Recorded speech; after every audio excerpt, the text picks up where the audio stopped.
నజరేడైన యేసుక్రీస్తు నామములో మీ అందరికీ వందనాలు. మీకు శుభం కలుగును గాక. యేసుక్రీస్తు ప్రభుల వారు శిలువలో మరణించి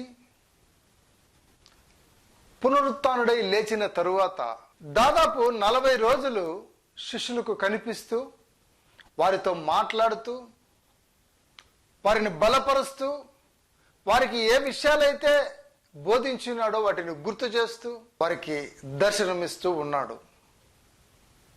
అపోస్తల కార్యములు 1వ అధ్యాయంలో 3వ వచనంలో ఈ మాట రాయబడి ఉన్నది. యేసయ్య ఆ రీతిగా అందరికీ కనిపించి, అంటే వారి శిష్యులకు దర్శనమిచ్చి వాళ్ళను బలపరుస్తూ ఉన్న తరువాత ఆయన 40 రోజుల తర్వాత ఆరోహణమై పరలోకానికి వెళ్ళాడు. ఈ 40 రోజులు యేసయ్య ఏదో ఒక సందర్భములో వారికి బలపరుస్తూ వారిని దర్శిస్తూ వారిని నడిపిస్తూ ఉన్నాడు. అయితే యేసయ్య పరలోకమే ఆరోహణమైన తరువాత వీరందరూ ఆ ఒలీవల కొండ మీద నుంచి వచ్చి యెరూషలేములోనే ఉండి ఒక మేడ గదిలో వీరందరూ కూడుకొని ఉన్నారు. శిష్యులు, మరి కొంతమంది స్త్రీలు, యేసు ప్రభు యొక్క తల్లి అయిన మరియమ్మ, వీరందరూ అక్కడ కూడుకొని ఉండగా దాదాపు 120 మంది అక్కడ కూడుకొని ఉన్నారు. యేసయ్య చెప్పాడు, మీరు యెరూషలేములో ప్రార్థన చేస్తూ ఉండండి, మీపైకి పరిశుద్ధాత్మని నేను పంపిస్తాను. తండ్రితో మాట్లాడి తండ్రి దగ్గర నుంచి వచ్చే పరిశుద్ధాత్మ మీ మీదకి వచ్చేంత వరకు మీ ఎదురు చూస్తూ ఉండండి అని చెప్పి యేసయ్య పరలోకానికి ఆరోహణమై వెళ్ళాడు. వెళ్ళిన తర్వాత వీరందరూ మేడగదిలో ఉన్నారు కదా, 120 మంది. దాదాపు 40 రోజులు యేసయ్య వారితో ఉన్నాడు. యేసయ్య పునరుత్థానుడైన లేచిన తరువాత ఆ దినము నుంచి పెంతెకోస్తు దినం వరకు 50 రోజులు. యేసయ్య సిలువ వేయబడిన దినము నుంచి చూస్తే పరిశుద్ధాత్మ దేవుడు వారిపైన కుమ్మరించబడినటువంటి దినం వరకు 52 రోజులు. అంటే దాదాపు 50 రోజులు, అంటే ఈస్టర్ నుంచి 50 రోజులకు పెంతెకోస్తు దినం ఉంది. లేచిన ఆదివారము, మరి ఈ పరిశుద్ధాత్మ దేవుడు కుమ్మరించిన దినాన్ని కలుపుకుంటే మొత్తం 50 రోజులు. 40 రోజులు యేసయ్య వారితో ఉన్నాడు. ఈస్టరు ప్లస్ పరిశుద్ధాత్మ దేవుడు కుమ్మరించే ఆ దినం 2 తీసివేస్తే 50 రోజుల్లో నుంచి 42 రోజులు యేసయ్య వారితో ఉన్నాడు. ఇక మిగిలింది 8 రోజులు. ఈ 8 రోజులు వారు ప్రార్థన చేస్తూ, ఈ మధ్యకాలంలో జరుగుతున్నది కదా లాక్డౌన్, బయటికి వెళ్లకుండా, బయటికి వెళితే కరోనా అని భయం. అయితే ఇక్కడ వీరందరూ కూడా కూడుకొని బయటికి వెళ్ళడానికి భయపడి ఈ మేడ గదిలో వారు ఉన్నటువంటి ఆ సందర్భంలో ప్రార్థన చేసుకోమని యేసయ్య చెప్పాడు. ఈ లాక్డౌన్ పీరియడ్ లో వాక్యం చదవండి, ప్రార్థన చేసుకోండి అని ఎంతోమంది సేవకులు గాని విశ్వాసులు గాని ఒకరినొకరు చెప్పుకుంటూ బలపరుస్తున్నారు. అయితే ప్రార్థన చేసుకుంటూ కూడా ఇంకా సమయాన్ని మిగిలించుకుని ఆ సమయాన్ని ఎలా ఉపయోగిస్తామా, మనకు కన్వీనియంట్ గా ఉండేటట్లుగా, ఎలా మనకు కన్వీనియంట్ గా ఉండేటట్లుగా అని మనం ఆలోచిస్తూ ఉంటాం. ఆలోచించాం కూడా. పేతురు ఆ 8 రోజుల్లో ఏం చేశాడంటే అక్కడ లేచి నిలబడి వారందరి మధ్యలో, శిష్యులందరి మధ్యలో, 120 మధ్యలో నిలబడి యేసుక్రీస్తు ప్రభుల వారు 12 మంది అపోస్తలులను తయారు చేశారు. అయితే ఒకడు తప్పిపోయినాడు. యూదా అనేవాడు డబ్బు కాసిపడి యేసయ్యనే అమ్మేశాడు. చనిపోవడము పరమ ఘోరమైన స్థితిలో పొట్ట పగిలి నడిమికి పగిలి ఆయన చనిపోయినట్లుగా గ్రంథంలో రాయబడి ఉంది.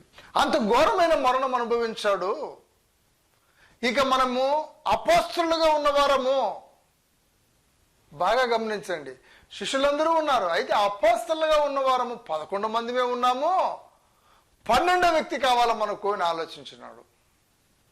ప్రార్థన చేసుకుంటూ ఉండయ్యా అని చెబితే పేతురు గారు ఏం చేశారంటే, మనం 11 మంది ఉన్నాము, 12వ వ్యక్తి ఉంటే బాగుంటుంది, ఎందుకంటే యేసయ్య 12 మందిని చేశాడు కదా, యూదా అనేవాడు తప్పిపోయినాడు, మనము ఆ యొక్క స్థానాన్ని భర్తీ చేస్తాము అని తన వ్యక్తిగత అనుభవాల్లో నుంచి కొన్ని విషయాలు మాట్లాడుతూ ఉన్నాడు. మొదటి నుంచి అంటే యోహాను బాప్తిసం ఇచ్చే ఆ రోజు నుంచి కూడా మనతో యేసుక్రీస్తు పునరుత్థానుడై తిరిగి మన మధ్యలో జీవించి ఆరోహణమయ్యేంత వరకు ఎవరెవరున్నారో వారిని మనం లిస్ట్ అవుట్ చేద్దాం. ఆ లిస్ట్ అవుట్లో నుంచి పర్ఫెక్ట్గా ప్రార్థన చేసేవాళ్ళు, ఆత్మీయంగా ఎవరున్నారో వాళ్ళని గమనిస్తాం. వారిలో ఒకరిని మనము ఆ 12వ అపొస్తలుడిగా మనం చేసుకుందాం. అప్పుడు యేసయ్య ప్రారంభించినట్లుగా 12 మంది అపొస్తలులుగా మనం ఉంటాము.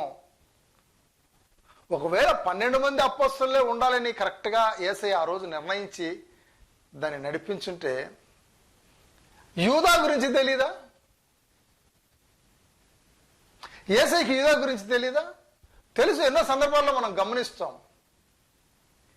నిర్ణయించిన ప్రకారమే యూదా ఇది చేస్తున్నాడే కానీ శ్రమ వస్తుంది, అయినప్పటికీ ఇది దేవుని ప్రణాళికలో నిర్ణయించబడినది అని ప్రభు ఎన్నోసార్లు చెప్పాడు. కానీ ఈ దినాన పేతురయ్య గారు ఏం చేశారంటే లేచి నిలబడి ఇన్ని మాట్లాడుతూ జాన్ అంటే యోహాను బాప్తిసం ఇచ్చినటువంటి ఆ దినము నుంచి ఈ రోజు వరకు మనతో ఉన్నవాళ్ళు 2 ఉన్నారు. బర్సబ్బా అనబడినటువంటి యోసేపు, ఆయనకి ఇంకొక పేరుంది యూస్తు అని, అలాగే మత్తియా అనేటువంటి 2 సెలెక్ట్ చేసుకున్నాడు. 2 సెలెక్ట్ చేసుకుని వీరిద్దరిలో ఒక్కరిని మనము దేవుడు ముందర పెడతాము అని చీట్లు వేసి, ప్రభువా వీరిద్దరిలో ఎవరిని మీరు సెలెక్ట్ చేసుకున్నారో చెప్పండి, 12 మంది అపోస్తలులుగా మేము తయారవుతాం. 12 అపోస్తలులుగా ఎవరి పేరు అని ఆ 2 చీటీలు అక్కడ వేసినప్పుడు మత్తియా అనే పేరు వచ్చిందండి. ఇది అక్కడ రాయబడినటువంటి సందర్భం. అపోస్తల కార్యములు 1వ అధ్యాయము 12వ వచనము నుంచి 26 వరకు మొత్తం ఆ చాప్టర్ అంతా అది రాయబడి ఉంది. అయితే మత్తియా పేరిట చీటి వచ్చింది. మత్తియాని ఏం చేశారంటే అందరూ కలిసి అపోస్తలుడుగా నిర్ణయించుకున్నారు, ప్రార్థన చేశారు. అక్కడికి అయిపోయింది, చక్కగా ఉంది. 12 మంది అపోస్తలులు సిద్ధపరచబడ్డారు. సంతోషం, హల్లెలూయా. ఇది చాలా సంతోషంగా ఉంది. అయితే ఇక్కడ గమనించాల్సినటువంటి విషయం ఏమంటే, ఇందులో నుంచి మనం నేర్చుకోవాల్సినటువంటి లెసన్ ఏంటి అంటే, ఆత్మీయంగా దేవుడు మనతో మాట్లాడుతున్నటువంటి ఆ గొప్ప విషయం ఏమిటి అంటే, చూడండి, దేవుడు ఏం చెప్పాడు? యేసు ప్రభువు మీరు యెరూషలేములోనే ఉండండి, పరిశుద్ధాత్మ మీ పైకి దిగి వస్తాడు, నేను పంపుతాను అని ప్రభు చెప్పిన మాటను వారు హృదయంలో ఉంచుకొని ఇంకా ఎక్స్ట్రా చేశారు. ఇప్పుడు మన సేవకులు, విశ్వాసులు, దేవుణ్ణి నమ్మిన వారు, ప్రార్థనా పరులు, పరిశుద్ధాత్మ అభిషేకం పొందుకునేటువంటి వారు, భాషలతో మాట్లాడేటువంటి వారు, అద్భుతాలు ఆశ్చర్యకార్యములు యేసు నామములో చేసేటువంటి వారు, ఎంతో మంది కూడా సమయము దొరికినప్పుడు ప్రార్థనలో గడపండి అని ప్రభు ఎన్నోసార్లు ఎన్నో సందర్భాల్లో చెప్పి ఉన్నాడు వాక్యము ద్వారా. ప్రార్థనలో గడపడానికంటే ఎక్కువగా ఆ టైం అయిపోయింది, ప్రార్థన చేశాము అని మిగతా టయాన్ని సొంత ఆలోచనలకు పదును పెట్టి కొత్త కొత్త మార్గాలను ఈ మధ్యకాలంలో వెతుక్కుంటున్నట్టుగా మనం చూస్తూ ఉన్నాం. ఇక్కడ పేతురు గారు, ప్రభువా మరి ఈ విధంగా నాకు ఆలోచన వచ్చింది, దీన్ని ఏం చేస్తే బాగుంటుంది అని ప్రభు సన్నిధిలో అడిగి ప్రార్థన చేసి గోజాడి మొరబెట్టి ఇది చేయాలనుకుంటున్నాను అని ఏమన్నా అడిగాడా? 12 మంది అపోస్తలులు ఉండడము దేవుడి చిత్తమేమో అని అనుకుని అందుకే 12 మందిని చేశాడు. మిగతా వాళ్ళని ఎందుకు చేయలేదు? 13 మందిని ఎందుకు చేయలేదు? లేదా 20 మందిని ఎందుకు అపోస్తలుడుగా ఆయన అభిషేకించలేదు? దేవుడు ఎవరిని పిలిచాడో వారిని నిర్ణయించి వారిని అపోస్తలుడుగా అభిషేకించాడు. 12 అనేది ఒక సిద్ధాంతికంగా మీరు తీసుకోవచ్చు. దీంట్లో నుంచి ఎన్నైనా నేను ఆలోచనలు తీసుకొని లోతులు తీసుకోవచ్చు. అయితే 12 అనేది కానీ బైబిల్లో ఏది కూడా కానీ సిద్ధాంతము కాదు. యేసుక్రీస్తు యొక్క ప్రేమ ఏ రూలుకు, ఏ యొక్క లిమిట్స్కు, ఏ యొక్క హద్దుల్లోనూ ఉన్నది కాదు. హద్దులు లేని ప్రేమ ఆయన చూపించాడు. అది యేసయ్య హృదయం. ఆ దినాన దేవుడి చిత్తం ఏమైందంటే 12 మందిని ఎన్నుకోవాలి. అందులో ఒకరు యూదాకు నిర్ణయించిన పని యూదా చేస్తాడు. 11 మంది శిష్యులు 11 విధాలుగా వారు పరిచర్య చేస్తారు. ఆ తర్వాత ఎవరినైనా యాడ్ చేయాలనుకుంటే దేవుడే యాడ్ చేసుకుంటాడు. ఇది దేవుని పరిచర్య. లేదా దేవుడు మనతో మాట్లాడతాడు, నీతో మాట్లాడతాడు. నువ్వు చేస్తున్నటువంటి పరిచర్యలో నువ్వు సొంత నిర్ణయాలు ఎందుకు తీసుకుంటున్నావు? నీ కుటుంబంలో నీ సొంత నిర్ణయాలు ఎందుకు తీసుకుంటున్నావు? ఎస్, ఇది నా పరిచర్య, ఇది నా కుటుంబము, నేను కాకపోతే ఎవరు నిర్ణయం తీసుకుంటారని నువ్వు అనుకుంటున్నావా? చూడండి, పరిచర్య దేవుడిది, నీ కుటుంబము నీది కాదు, దేవుడిది. నువ్వు నీ సొత్తు కాదు, దేవుని సొత్తు. ప్రతి విషయములో కూడా దేవుని దగ్గర ఆలోచన తీసుకొని దేవుని చిత్తానుసారముగా మనము ప్రవర్తించినప్పుడు దేవుని చిత్తము ఎప్పుడు మనకు ఆశీర్వాదకరంగానే ఉంటుంది. హల్లెలూయా. పేతురు గారు కూడా బాగా ప్రార్థన చేశారు. అయితే మనతో యోహాను దగ్గర నుంచి ఎవరున్నారో చూడండి, ఇక్కడ గమనించండి. యోహాను బాప్తిజం ఇచ్చిన రోజు నుంచి ఈ రోజు వరకు ఎవరున్నారో మనతో, యేసయ్య అద్భుతాలు చేసేటప్పుడు, యేసయ్య ప్రసంగించేటప్పుడు, యేసయ్య ఎక్కడెక్కడ ఏ విధమైనటువంటి గొప్ప కార్యాలు చేస్తున్నాడో అక్కడంతా ఉన్నటువంటి వారిని సెలెక్ట్ చేసుకోవాలనుకున్నారు. అంటే వీరు యోహాను బాప్తిజం ఇచ్చే రోజు నుంచి ఉన్నారు. అంటే ఆ రోజు 12 మంది అపోస్తలులను దేవుడు ఆ రాత్రంతా ప్రార్థన చేసి వీరిని అభిషేకించిన ఆ ఉదయాన వీరు కూడా అక్కడే ఉన్నారని అర్థం కదా. మరి వీరిని ఎందుకు అభిషేకించలేదు ఆ రోజు ప్రభువు? అపోస్తలులుగా వీరిని ఎందుకు నిర్ణయించలేదు అంటే వీరు ఆ లిస్టులో లేరని అర్థం. పేతురయ్య దాన్ని గమనించుకోలేదు. మనకు 12 మంది ఉండాలా? ఇది గవర్నమెంట్ రూల్ కాదు. ఒక ట్రస్ట్ ఏర్పాటు చేయాలంటే 7 మంది సభ్యులు ఉండాలా, లేదంటే ఒక కూడికంటే ఇంతమంది టీం ఉండాలా మాకు అని కొంతమంది సిద్ధాంతాలు పెట్టుకుంటారు కదా. అటువంటి సిద్ధాంతం కాదు యేసయ్య దగ్గర. యోహాను బాప్తిజం ఇచ్చిన రోజు నుంచి యూస్తు, మత్తయి యేసయ్యతో ఉన్నారు. కానీ యేసయ్య ఈ 12 మంది శిష్యులను ఏర్పాటు చేసుకున్నాడు. అంటే వారిని ఆ యొక్క అపోస్తుల లిస్టులో యేసయ్య ఉంచలేదు. ఈ విషయాన్ని పేతురయ్య మరి గమనించాడో లేదో, పేతురును తప్పులు పట్టేంత స్థితిలోనూ నేను ప్రసంగించను కూడా. నాలో ఏదైతే ప్రేరేపణ కలిగిందో దాన్ని మీ ముందర ఉంచి నేను మీతో మాట్లాడుతూ ఉన్నాను. ఆ రోజు ఈ శిష్యులు ఇద్దరు కూడా అక్కడ ఉన్నారు. అయితే వీరిని అపోస్తులుగా దేవుడు అభిషేకించలేదు. అంటే ప్రతి ఒక్కరికి దేవుడు పిలిపించాడు. కానీ అపోస్తులత్వము అనేటువంటి శ్రేష్టమైనటువంటి ఆ యొక్క అభిషేకము, పిలుపు కొంతమందికి మాత్రమే దేవుడు ఇచ్చాడు. హల్లెలూయా. వారు ప్రత్యేకించబడినటువంటి వారు, ఒక పనికి సంపూర్తిగా సమర్పించుకోవాలని, సంపూర్తిగా వారిని సిద్ధపరిచి వారిని దేవుడు సర్వలోకానికి వెళ్ళి సర్వ సృష్టికి సువార్త ప్రకటించుడని వారిని పంపించాడు. హల్లెలూయా. వారి ద్వారా శిష్యులు తయారయ్యారు. శిష్యులుగా తయారు చేయండి. తండ్రి కుమార పరిశుద్ధాత్మ నామములో బాప్తిస్మం ఉండని కొంతమందికి ఆయన ఆజ్ఞ ఇచ్చి ఆ రోజు పంపించాడు. అయితే ఈ అపోస్తులత్వం అనేటువంటిది చాలా శ్రేష్టమైనటువంటి పరిచర్య. ఆ పరిచర్య ఆ దినాన 12 మందికి మాత్రమే ఇచ్చారు. అయితే అందులో ఒకరు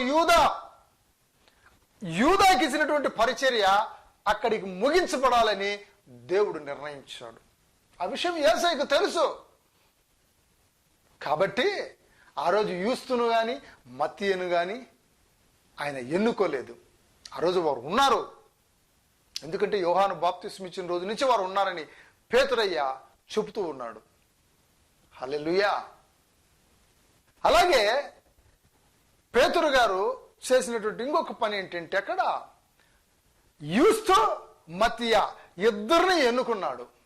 ఈ ఇద్దరిని తీసుకొని వచ్చి వాళ్ళ పేర్లు రాసి అక్కడ ఆ చీటీలు 2 పెట్టాడు. వీరిద్దరిలో ఎవరు చూడండి, ప్రభువా నా పట్ల మీ చిత్తం ఏమై ఉన్నది అని మనం అడిగితే ఆయన చిత్తాన్ని మనకు బయలుపరుస్తాడు. మనమేం చేస్తామంటే ఆప్షన్స్ పెట్టుకుంటాం. ఈ 2 మాకు ఇష్టమే. మన జీవితాల్లో మనం చేసేటువంటి పని ఏంటంటే ఈ 2 మాకు ఇష్టమే, ఈ రెండిట్లో ఏది చేస్తే బాగుంటుంది, దీనికి చేస్తే ఇది లాభము, ఇది చేస్తే ఇది ఇంత లాభము, ఏదైనా మనకి ఇష్టం కాబట్టి ఇదైనా సరే ఇదైనా సరే. పెళ్లి సంబంధాలు వస్తాయి. పెళ్లి సంబంధాలు వస్తే 2 సంబంధాలు బాగా మనకు అనుకూలంగా చదువు డబ్బులు ఉన్నటువంటి మంచి సంబంధాలు వచ్చాయి. ఈ రెండింటిని ముందర పెట్టాం. ప్రభువా ఈ సంబంధం చేసుకోమంటావా, ఈ సంబంధం చేసుకోమంటావా అంటే ఛాయిస్ ఎవరికి ఇస్తున్నాము? దేవుడికి ఇచ్చి రెండిట్లో ఒకటి చెప్పు, మూడోది చెప్పద్దు. మనం 2 పెడుతున్నాం. ఈ కాలేజీలో చేరాలనా, ఈ కాలేజీలో చేరాలనా, ఈ కోర్సు తీసుకోవాలనా, ఈ కోర్సు తీసుకోవాలనా. మన ఆలోచనలు చూడండి. ఒకవేళ చర్చ్ స్టార్ట్ చేయాలంటే ఈ ఊర్లో స్టార్ట్ చేస్తే బాగుంటుందా, లేదంటే ఈ ఊర్లో స్టార్ట్ చేస్తే బాగుంటుందా? ఈ ఊర్లో అయితే నాకు జనాలు బాగా తెలుసు, ఈ ఊర్లో అయితే చాలా మంది క్రైస్తవులు నేను పట్టుకోవచ్చు, ఇక్కడైతే నాకు సేఫ్టీగా ఉంటుంది, ఇక్కడైతే నాకు కొంచెం అనుకూలమైన పరిస్థితులు ఉంటాయి, ఇక్కడైతే నాకు ఇలా ఉంటుంది అని మనము పరిచర్య నిర్ణయించుకుంటాం. ఇంకా ఏదైనా ప్రాపర్టీ కొనాలా, ఇది కొనాలా, ఇది కొనాలా. పేతురయ్య అదే పని చేశాడు. యూస్త్ కావాలా, మత్తీయ కావాలా, నీకెవరు కావాలి 12 అపోస్తలుడుగా యూదా ప్లేస్ లో రీప్లేస్ అయ్యేదానికి? మనం ఎన్నోసార్లు దేవుడి దగ్గర మనం చేస్తున్నటువంటి పని ఇదే. చాలా నవ్వు వస్తుంది కదా. నాకు జాబ్ వాళ్ళు ఆప్షన్ ఇస్తున్నారు, సో నేను ఈ ఊరికి పోవాలనా, ఆ ఊరికి పోవాలనా? నాకు నచ్చిన 2 అంశాలు దేవుడు ముందర పెట్టి ఈ రెండిట్లో ఒకటి చెప్పు అంటున్నాం. దేవా నీకు ఇష్టమైనది ఏదో అది నేను చేస్తానని మనం అడగలేదు.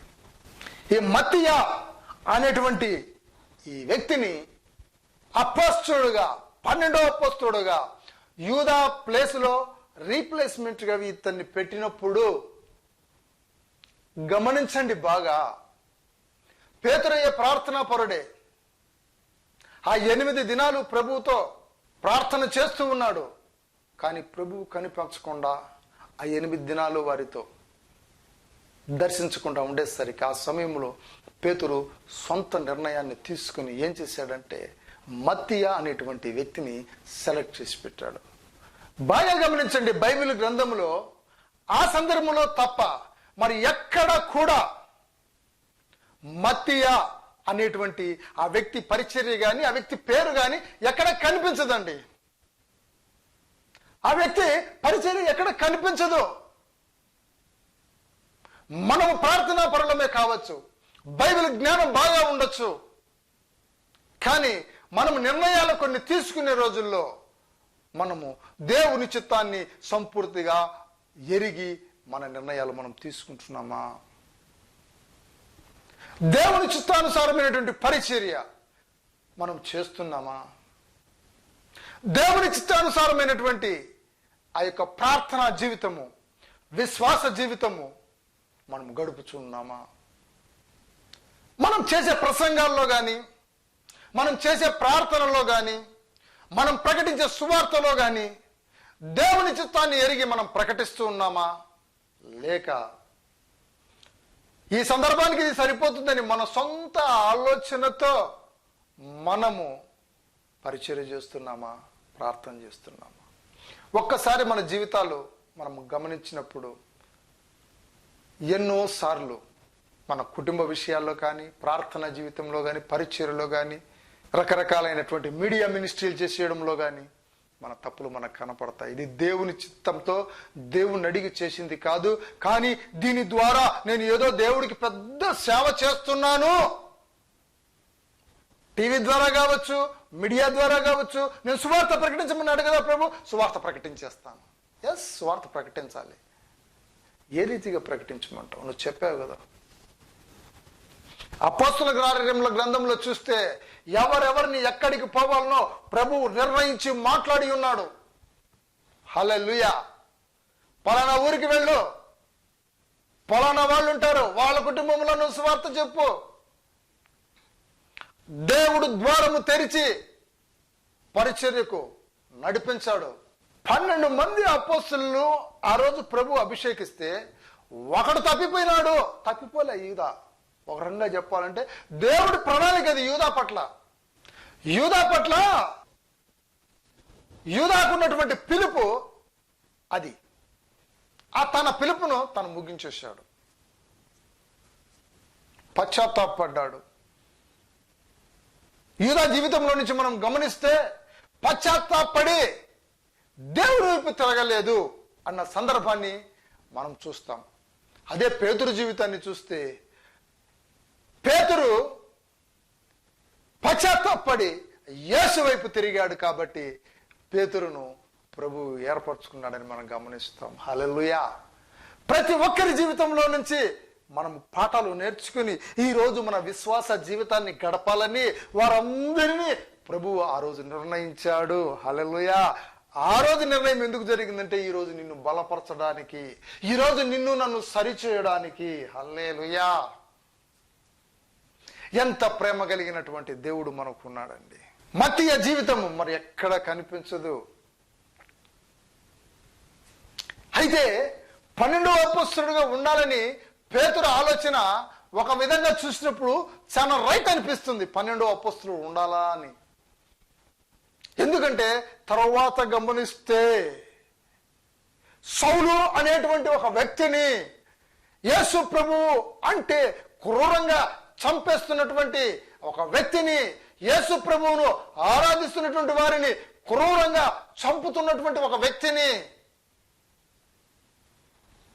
యేసుక్రీస్తు యొక్క పరిచర్య చేస్తున్నటువంటి వారిని, విశ్వాసులను క్రూరంగా, అతి క్రూరంగా హింసించి దూషించి వాళ్ళను చంపాలని నిర్ణయించుకున్నటువంటి అటువంటి వ్యక్తిని దేవుడు అపోస్తలుడుగా ఏర్పరచుకున్నాడు. హల్లెలూయా.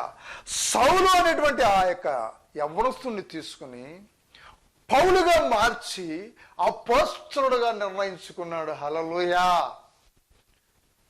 ఈ విషయాలు మనం గమనించినప్పుడు ఎక్కడండి ఈయన అపోస్తలుడుగా అంటే, మనము ఈరోజు బైబిల్ గ్రంథంలో నూతన నిబంధనలో క్రైస్తవ జీవితానికి కావలసినటువంటి స్టాండర్డ్స్ అన్ని రాసినటువంటి పౌలు చూడండి ఎన్ని పత్రికలు రాశాడో పౌలు. ప్రతి పత్రికలోనూ ఏదో ఒక సందర్భంలో క్రీస్తు చేత అపోస్తలుడుగా పిలువబడినటువంటి నేను, క్రీస్తు చేత అపోస్తలుడుగా నియమించబడినటువంటి నేను, క్రీస్తు చేత అపోస్తలుడుగా అభిషేకించబడినటువంటి నేను వ్రాయునదేమనగా, ఆయన రాసిన ప్రతి లెటర్లో కూడా, ప్రతి పత్రికలో కూడా ఆయన దీన్ని కోట్ చేస్తూ వచ్చాడు. హల్లెలూయా. హల్లెలూయా. చూడండి, రోమీయులకు రాసినటువంటి పత్రిక 1వ అధ్యాయం 1వ వచనం, 1-2 కొరింథీయులకు రాసిన పత్రికలో 1వ అధ్యాయం 1వ వచనం, గలతీయులకు రాసిన పత్రిక 1వ అధ్యాయం 1వ వచనం, ఎఫెసీయులకు రాసిన పత్రిక 1వ అధ్యాయం 1వ వచనం, కొలస్సీ 1-2, తిమోతికి రాసిన పత్రికలో 1వ అధ్యాయము 1వ వచనంలోనే, తీతుకు రాసిన పత్రికలో 1వ అధ్యాయము 1వ వచనంలోనే, ఇలా అన్ని పత్రికల్లో కూడా ఆయన చెప్పినటువంటి మాట ఏంటంటే, క్రీస్తు చేత అపోస్తలుడుగా పిలువబడినటువంటి పౌలు అను నేను. చూడండి, క్రీస్తు చేత అపోస్తలుడుగా పిలువబడినటువంటి పౌలు అను నేను వ్రాయినది మీకు శుభములు కలుగును గాక, మీకు వందనాలు కలుగును గాక అంటూ ఆ మాటలు రాశాడు. అయ్యా, అక్కడ అపోస్తలులను యేసు ప్రభువు ప్రార్థించి అభిషేకించినట్లుగా చూస్తాము. ఇక్కడ మత్తీయ అనేటువంటి వ్యక్తిని పేతురు అభిషేకించి ప్రార్థించినట్లుగా చూస్తాము. మరి పౌలును ఎక్కడైనా ఎవరైనా అభిషేకించారా అని మీరంటే, మరి పౌలు రాస్తున్నాడు కదా, ఆ మాటను మీరు నమ్మలేరా? మీరు ఆ మాటని నమ్మలేదంటే పౌలు రాసినటువంటి ఏ పత్రికను మీరు నమ్మలేనటువంటి వారే, పౌలు రాసినటువంటి ఏ యొక్క విషయాన్ని మీరు నమ్మని వారే. ఎంత ఖచ్చితంగా నేను చెప్పగలుగుతున్నాను, క్రీస్తు చేత అపోస్తలుడుగా పిలువబడినటువంటి 12వ వ్యక్తి అపోస్తలుడైన పౌలు. ప్రతి పత్రిక హెడ్డింగ్ అపోస్తలుడైనటువంటి పౌలు కొరింథీయులకు రాసిన పత్రిక, అపోస్తలుడైనటువంటి పౌలు రోమీయులకు రాసిన పత్రిక, అపోస్తలుడైనటువంటి పౌలు అని చెప్తూ రాస్తున్నారంటే, మరి మత్తీయ గురించి ఎక్కడ ఏ సందర్భంలో కానీ ఎక్కడ ఏ పరిచర్యలో కూడా పాల్గొన్నట్లుగా లేదు. మిగతా వారందరి గురించి ఏదో ఒక సందర్భంలో రాయబడి ఉంది. దేవుడు నిర్ణయించిన దానిని ఎవ్వరు కూడా దాన్ని నిలపలేరు, ఆపలేరు, అడ్డుకోలేరు. నా జీవితంలో కానీ నీ జీవితంలో కానీ ఎప్పుడు కూడా దేవుడి నిర్ణయం చొప్పున దేవుడి ప్రణాళికలో జరిగే ప్రతి విషయము కూడా శాశ్వత కాలము ఆశీర్వదించబడి ఉంటుంది. మనము చేస్తున్నటువంటి ఈ పని ఏంటంటే, నేను ప్రార్థన చేస్తూ ఉన్నాను, దశంభాగాలు ఇస్తూ ఉన్నాను, ఆదివారం వస్తే చర్చికి వెళ్తూ ఉన్నాను, అన్నీ చేస్తున్నాను, మరి నాకు ఫలానా ఉద్యోగమే నాకు ఎందుకు రాలేదు. ఎన్నో సందర్భాల్లో మనం అనుకుంటామండి, ఫలానా అమ్మాయిని పెళ్లి చేసుకోవాలన్నా నా అమ్మాయినే నేను పెళ్లి చేసుకోలేకపోయానే, ఫలానా ఇల్లు కొనాలనుకున్నాను, ఆ రీతిగా నేను ఎందుకు కొనలేకపోయాను, లేదా నా పిల్లలను ఈ గొప్ప చదువు ఈ విధంగా చదివించాలని అనుకున్నాను, ఎందుకు నేను చదివించలేకపోతున్నాను, దేవుడు నాకు ఎందుకు నా ప్రార్థన ఆలకించలేదు. అడగవలసిన రీతిలో ప్రభు సన్నిధిలో అడగలే, నీ సొంత ఆలోచన పెట్టి అడిగావు.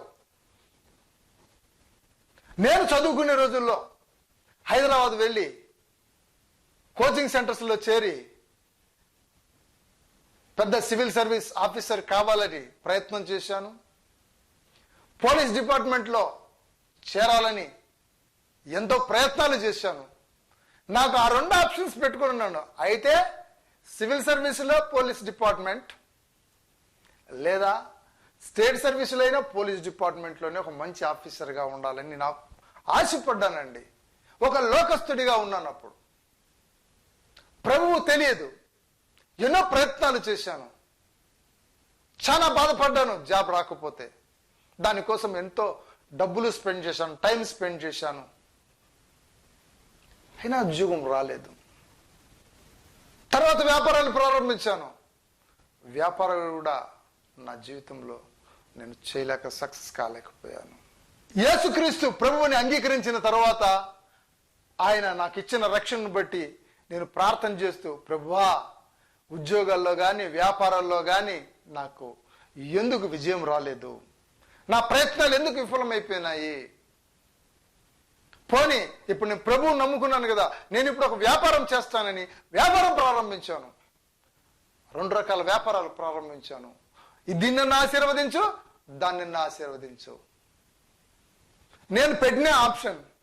తర్వాత ఒక దినాన ప్రభువా అది ఫెయిల్యూర్ అయిపోయింది, ఇది ఫెయిల్యూర్ అయిపోయింది, నీ సన్నిధిలోకి వచ్చి ప్రార్థన చేసిన తర్వాత కూడా నేను బాప్తిజం తీసుకున్నానయ్యా, ప్రార్థన చేస్తున్నానయ్యా, సండే సండే చర్చికి వెళ్తున్నానయ్యా, ఉపవాసాలు ఉంటున్నానయ్యా, సేవకులతో కలిసి సేవకు వెళుతూ ఉన్నానయ్యా, కానీ నా వ్యాపారం ఎందుకు ఆశీర్వదించబడలేదు?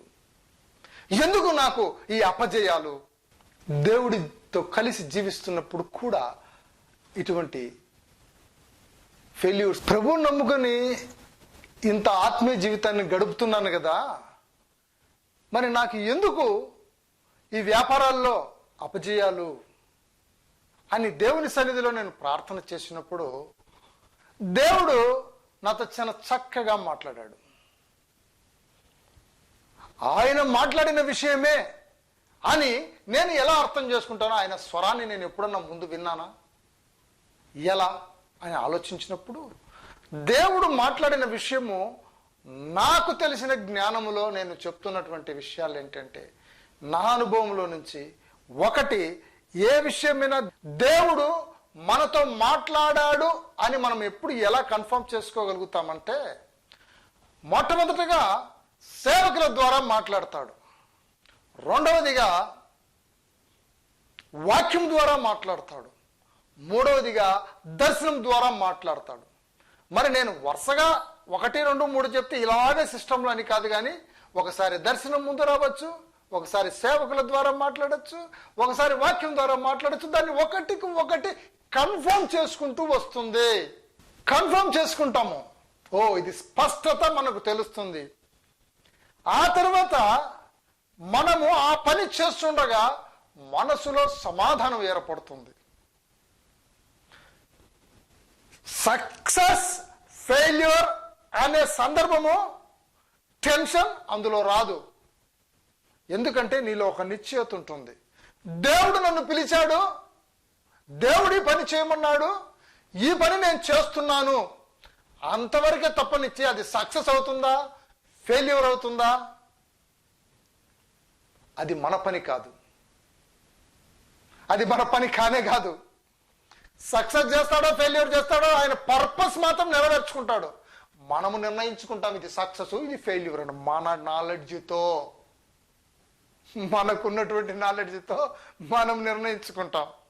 కొన్ని మీటింగ్స్ చేస్తామండి కొన్ని చోట, ఆ మీటింగ్ పలానా సేవకుడు పెట్టిన మీటింగ్ సక్సెస్ అయ్యిందండి. ఏది జనాలు వస్తేనా? ఇంకొకసారి అంటారు, ఒక ఆయన పెట్టాడు మా ఊర్లో వచ్చే మీటింగు, ఎవరు జనాలు ఫెయిల్యూర్. దేవుడు చెప్పాడు, ఆ సేవకుడు అక్కడ చేశాడు, అంతే. అది ఫెయిల్యూరా సక్సెసా ఎందుకు పెట్టమన్నాడు అవన్నీ మనకు అవసరం లేదు, దేవుడు చూసుకుంటాడు. నీకు పరలోక రాజ్యం ఇస్తాను, నువ్వు నన్ను వెంబడించు అని ప్రభువు చెప్పాడు. వెంబడించడం ఒకటే మనకు కావాల్సింది. ఆయన అరణ్య మార్గంలో తీసుకెళ్తాడా, ఎడారి మార్గంలో నడిపిస్తాడా, రహదారిలో నడిపిస్తాడా, పచ్చికగల చోట్లకు తీసుకెళ్తాడా, అగ్నిలో వేస్తాడా, సింహాల బోన్లో వేస్తాడా, దానితో నీకు నాకు సంబంధం లేదు. ఒకటే దేవుని చిత్తములో మనం ఉన్నామా లేదా అని మనం అప్పుడప్పుడు పరీక్షించుకుంటూ వాక్యం ద్వారా బంగారు ప్యూర్ అవునా కాదో కొలవడానికి కొన్ని పద్ధతులు ఉన్నాయి. వజ్రము ఇది ఒరిజినలా డూప్లికేట్ అని చూసేదానికి కొన్ని పద్ధతులు ఉన్నాయి. అలాగే మనము దేవుని చిత్తంలో ఉంటున్నామా లేకపోతే పక్కకు వెళుతున్నామా అని మనం చూసుకునేదానికి దేవుని వాక్యం బైబిల్ గ్రంథంలో నుంచి మాత్రమే మనం చూసుకోగలుగుతాం. ఒక సేవకుడు వచ్చో లేకుంటే ఇంకొక వ్యక్తి వచ్చో ఇంకొక విశ్వాసి వచ్చో, ఆహా నువ్వు మంచి సేవ చేస్తున్నావు, నువ్వు విశ్వాసివి, నువ్వు పరలోకం వెళతావని ఒక మనిషి ఇచ్చే కితాబు కాదండి మనకు కావాల్సింది. ఒక మనిషి ఇచ్చే పొగడ్త కాదు, ఒక మనిషి ఇచ్చే సర్టిఫికెట్ కాదు మనల్ని పరలోకం తీసుకెళ్లేది. దేవుని యొక్క వాక్యము మనల్ని పరలోకం తీసుకెళ్తుంది. హల్లెలూయా. మనం ఎప్పుడు టెస్ట్ చేసుకున్నా దేవుని వాక్యంతో టెస్ట్ చేసుకోవాలి. వాక్యానికి వ్యతిరేకంగా మన జీవితం వెళుతూ ఉంటే దాన్ని సరి చేసుకోవాలి వాక్యానుసారంగా. ఒక్కోసారి సాతానుగాడు ఈ వాక్యాన్ని తీసుకొస్తాడు. యేసు ప్రభు దగ్గర కూడా ఈ వాక్యాన్ని తీసుకొచ్చి పెట్టాడు. లేఖనాల్లో నుంచే యేసు ప్రభువును శోధించాడు. కానీ లేఖనాల్లో ఉన్నది జ్ఞానముగా పరిశుద్ధాత్మ దేవుని యొక్క సహాయముతో మనకు ఆ వాక్యము కూడా పర్ఫెక్ట్గా ఎప్పుడు అర్థమవుతుందంటే పరిశుద్ధాత్మ దేవుడు మనకు సహాయం చేసినప్పుడే. అందుకే మనకు పరిశుద్ధాత్మ దేవుడు కావాలి. హల్లెలూయా. ఈ లోకంలో ప్రవచనాలు చెప్పేదానికి, అద్భుతాలు చేసేదానికి, వండర్స్ మిరాకిల్స్ చేసేదానికి మాత్రమే కాదు, మనం పరలోకం చేర్చబడాలంటే వాక్యాన్ని మనము జీర్ణించుకొని వాక్యానుసారమైనటువంటి జీవితం మనం గడపాలంటే మనకు వాక్యము ద్వారానే మాత్రమే తప్ప వేరేది మనకు మార్గము లేనే లేదు. ఆ వాక్యమే యేసుక్రీస్తు ప్రభు. హల్లెలూయా. యోహాను సువార్త 1:1 ఉంది కదా, వాక్యమే దేవుడైండెను, దేవుడే వాక్యమైండెను, వాక్యము దేవుని యొద్ద ఉండెను, ఆయన శరీర రూపధారిగా కృపా సత్య సంపూర్ణుడుగా ఈ భూలోకానికి వచ్చి మన మధ్యలో నివసించెను. హల్లెలూయా.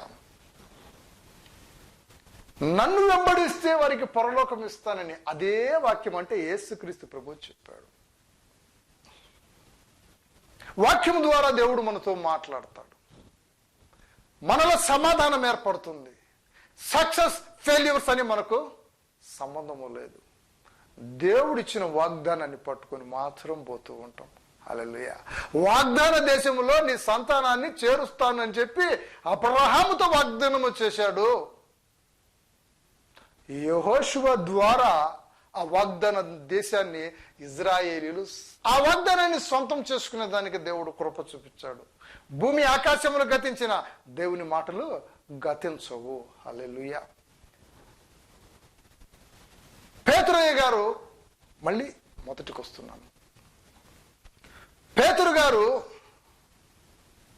ఆ దినాన మత్తీయును ఏర్పాటు చేసినప్పుడు 2 ఆప్షన్స్ ఇచ్చాడు. ఈరోజు నీవు నేను దేవుడికి ఆప్షన్స్ ఇస్తున్నామా? దేవుడి చిత్తం ఏంటో తెలుసుకొని అందులో మనం ముందుకు వెళుతున్నామా? ఒక్కసారి మనం వెనక్కి తిరిగి చూసుకుంటే మనం ఎక్కడ మనశ్శాంతి పోగొట్టుకున్నామో, ఎక్కడ ఫెయిల్యూర్స్లో ఉన్నామో గమనిస్తే అక్కడ బయటపడేది అవర్ ఓన్ డిజైర్, మన సొంత ఆశలు, సొంత ఆలోచనలు, సొంత దురాలోచనలు. ఎప్పుడైనా ఆలోచించావా నా సహోదరి? ఎప్పుడైనా దీన్ని గమనించావా నా సహోదరుడా? గమనించిన తర్వాత కూడా ఎన్నోసార్లు ఇలాగ వాక్యాలు వింటూ ఉన్నప్పుడు, సంఘాల్లోనూ లేదా మీరు వాక్యం చదువుతూ ఉన్నప్పుడు దేవుడు మీతో మాట్లాడుతూ ఉంటాడు, హెచ్చరిస్తూ ఉంటాడు, సరి చేస్తూ ఉంటాడు. ఆ ఒక్క క్షణము మాత్రమే సరి చేసుకోవాలని నిర్ణయం తీసుకుని తర్వాత దాన్ని మరిచిపోయి దాన్ని నిర్లక్ష్యం చేసి ఎన్నిసార్లు నువ్వు వెనకబడిపోయావో ఒక్కసారి గుర్తు చేసుకో. మరొకసారి ప్రభు నీతో మాట్లాడుతూ ఉన్నాడు, మరొకసారి ప్రభు నీతో మాట్లాడుతూ ఉన్నాడు. దేవుని చేత నిర్ణయించబడినది అది ఏమైనప్పటికీ కూడా నీకు సంతోషమే ఇస్తుంది. అపొస్తలుడైన పౌలును 12వ వ్యక్తిగా యేసుక్రీస్తు ప్రభుల వారే ఆయన ప్రత్యేకంగా నిర్ణయించి ఏర్పాటు చేసుకున్నారు. సేవ అనగానే కోటు, సూటు, టీవీ, చర్చి, లేదంటే పెద్ద పెద్ద మినిస్ట్రీ, కెమెరాలు, షూటింగులు, మిరాకిల్స్, జనాలు, నేము, ఫేము, ధనము, ఇవన్నీ ఆలోచిస్తారు. పౌలును ఏర్పరచుకున్నాడు. ఆయన చేసిన సేవ ఎలా ఉంది తెలుసా? జైల్లో ఉన్నాడు, జైల్లో సేవ చేశాడు. జనాల్లో ఉన్నాడు, దెబ్బలు తింటూ సేవ చేశాడు. సముద్రం పైన ఓడలో వెళ్తున్నాడు, ఓడ బద్దలైపోయింది, అక్కడ సేవ చేశాడు. ఒక ద్వీపంలో పడ్డారు, ద్వీపంలో అక్కడ సేవ చేశాడు. పిలుపు ఉన్నటువంటి వ్యక్తి విజయం ఇది సక్సెసా, ఇది ఫెయిల్యూరా అని చూడు. దేవుడు నాకు ఇచ్చిన పని నేను కరెక్ట్గా చేస్తున్నానా లేదా అని మాత్రమే గమనిస్తాడు. హల్లెలూయా. నీ ఉద్యోగంలో ఎన్ని ఏళ్ల నుంచి నేను ఇదే స్థాయిలో చేస్తున్నాను, ఒక ప్రమోషన్ లేదు, ఒక ఇంక్రిమెంట్ లేదు. Go to God, what is this? నేను ఆలోచిస్తున్నటువంటి రీజన్ రైటా రాంగా?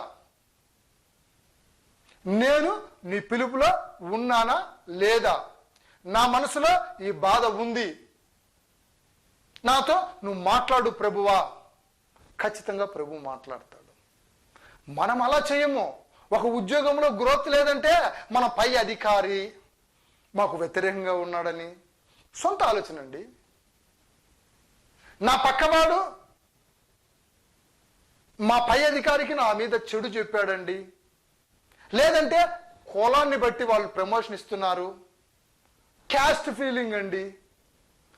నీ ఆఫీసులో క్యాస్ట్ ఫీలింగ్ ఉన్నా, పార్షియాలిటీ ఉన్నా, అధికారులు కొంతమందికే ఫేవరబుల్గా ఉన్నా, పక్షపాతము చూపిస్తూ ఉన్నా, దేవుడు నీ పక్షాన ఉన్నాడో లేదో ఒక్కసారి గమనించు. దేవుడు నీ పక్షాన ఉంటే విజయం నీదే. హల్లెలూయా. దేవుడు నీ పక్షాన ఉంటే విజయం నీదే. నీకు ఉద్యోగంలో గ్రోత్ కనిపించకపోవచ్చు, వ్యాపారంలో గ్రోత్ కనిపించకపోవచ్చు, కుటుంబంలో గ్రోత్ కనిపించకపోవచ్చు, పరలోకములో నీ కొరకు జీవ కిరీటం దాచి ఉంచబడినది. ఆ మార్గములో నువ్వు వెళుతూ ఉన్నావు. హల్లెలూయా. ఎంతో మంది సేవకుల జీవితాలను మనం గమనించినప్పుడు వాళ్ళ జీవితాలన్నీ కూడా పైన స్టేజ్ మీద కనపడినట్లు లోపలంతా ముండ్ల బాటే. ఆ ముండ్ల బాటలో దేవుని పైన విశ్వాసము కలిగి దేవుని వైపు చూస్తూ, యేసు వైపు చూస్తూ వాళ్ళు పరుగు పందాన్ని వాళ్ళు తుదముట్టించిన వారే. ఈరోజు వారు నడిచిన మార్గంలో నడవాలనుకుంటున్నావా, లేదా నామకార్థమైనటువంటి జీవితంలో నువ్వు జీవించాలనుకుంటున్నావా? దేవుని చిత్తానుసారమైనటువంటి జీవితము నువ్వు జీవించాలనుకుంటున్నావా, లేక నీకు అల్పకాల సంతోషాలనిచ్చేటువంటి ఆ జీవితాన్ని నువ్వు జీవించాలనుకుంటున్నావా? సొంత నిర్ణయంలో ఉండాలనుకుంటున్నావా, దేవుడికి ఆప్షన్ ఇస్తున్నావా, లేదా దేవుడి యొక్క చిత్తాన్ని తెలుసుకోవాలనుకుంటున్నావా? ఎంత చక్కగా ఈ మత్తీయ అనేటువంటి ఆ వ్యక్తి జీవితంలో నుంచి దేవుడు మనతో మాట్లాడుతున్నాడండి. ఈ సమయంలో సరి చేసుకోవాలి, సరిదిద్దుకోవాలి, క్షమించమని అడగాలి, రిపెంట్ కావాలి. నీ స్వరాన్ని నాకు వినిపించు, నీ చిత్తమో నాలో జరిగించు అని నువ్వు నేను ప్రార్థన చేసినప్పుడు ప్రభు మన పక్షానుండి ఆయన ప్రణాళిక నెరవేర్చుకుంటాడు. హల్లెలూయా. నువ్వు అనుకోవచ్చు, ఎన్నోసార్లు నన్ను తిరస్కరించారండి వాళ్ళు క్యాస్ట్ ఫీలింగ్తో, నన్ను తిరస్కరించారండి వాళ్ళ డబ్బుల ఫీలింగ్తో, నన్ను తిరస్కరించారండి నాకున్న టాలెంట్ గుర్తించకుండా, జెలసీ స్పిరిట్ అండి. ఏ విధంగానైనా కావచ్చు, దేవుడు నీ పక్షాన ఉన్నాడా లేదా? మోషే ఐగుప్తీని చంపి పారిపోయే ముందు ఇజ్రాయేలీలు ఇద్దరు కుట్లాడుకుంటూ ఉంటే వారి మధ్యలోకి వెళితే ఆ ఇజ్రాయేలీయుడే ఒక మాట అన్నాడు, నా పైన నిన్ను తీర్పరిగా నియమించిన వాడెవడు, నా పైన అధికారిగా నియమించిన వాడెవడు,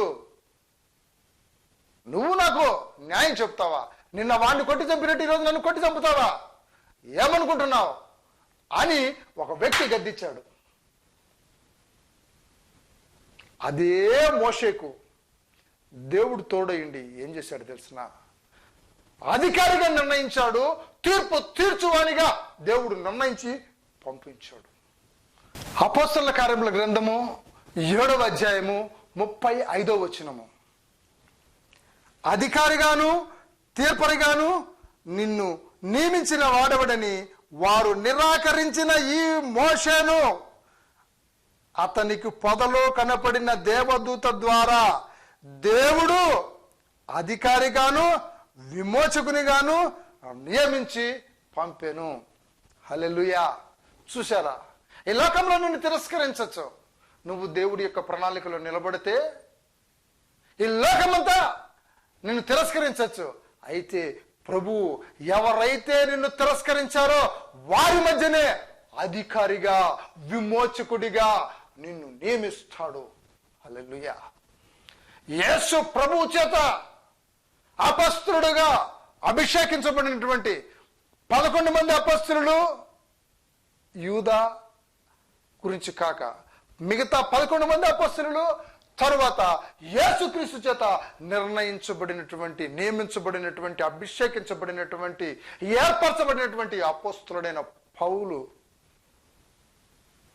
వీరందరూ కూడా వారి జీవితాలు గమనించినప్పుడు లోకములో తిరస్కరించబడి దేవుని పక్షాన ఉండి దేవుని నామానికి మహిమార్థకరంగా జీవించారు. కాబట్టి పరలోకములో 12 సింహాసనముల పైన వారు కూర్చొని 12 గోత్రముల వారిని ఏళ్తారని చెప్పేసి వాక్యం చాలా సెలవిస్తా ఉంది. హల్లెలూయా. మరి నీకు నాకు అటువంటి ధన్యత కావాలి అంటే మనం ఛాయిస్ ఇవ్వకుండా దేవుడి యొక్క చిత్తం ఏంటో మనం తెలుసుకోవాలి. ఛాయిస్ మనం ఇవ్వకూడదు. ఛాయిస్ మనం ఇస్తున్నామంటే మనము డిసైడ్ చేశాం, మనం జడ్జిమెంట్ చేశాం, అయితే ఇది కాకపోతే ఇది. దేవుడి ముందరికి అలా వెళ్ళొద్దండి.